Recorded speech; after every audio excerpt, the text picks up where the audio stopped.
కాంగ్రెస్ ప్రభుత్వంపై పోరుబాటకు కమలం పార్టీ మరింతగా వ్యూహాలు పదురుపెడుతుంది. నాంపల్లిలోని బీజేపీ రాష్ట్ర కార్యాలయంలో పార్టీ పదాధికారుల కీలక సమావేశం కాసేపటి క్రితమే ప్రారంభమైంది.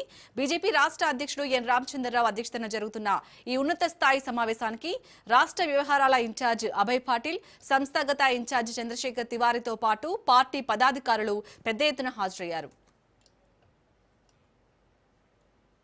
రాష్ట్రంలో విద్యార్థుల సమస్యలపై మరో పెద్ద ఉద్యమానికి బీజేపీ రాష్ట్ర నాయకత్వం శ్రీకారం చుట్టబోతోంది.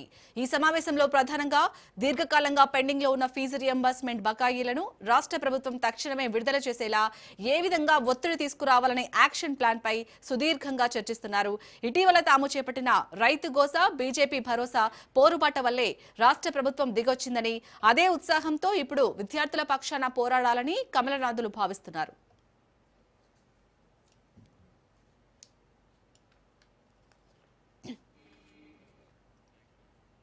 మరోవైపు కేంద్రంలో ప్రధాని నరేంద్ర మోడీ నేతృత్వంలోని 12 ఏళ్ల సుపరిపాలన పూర్తి చేసుకున్న సందర్భంగా ఈ జూన్ నెల అంతా రాష్ట్ర వ్యాప్తంగా చేపట్టబోయే పలు సేవా, రాజకీయ కార్యక్రమాలపై కూడా ఈ భేటీలో రూట్ మ్యాప్ సిద్ధం చేస్తున్నారు.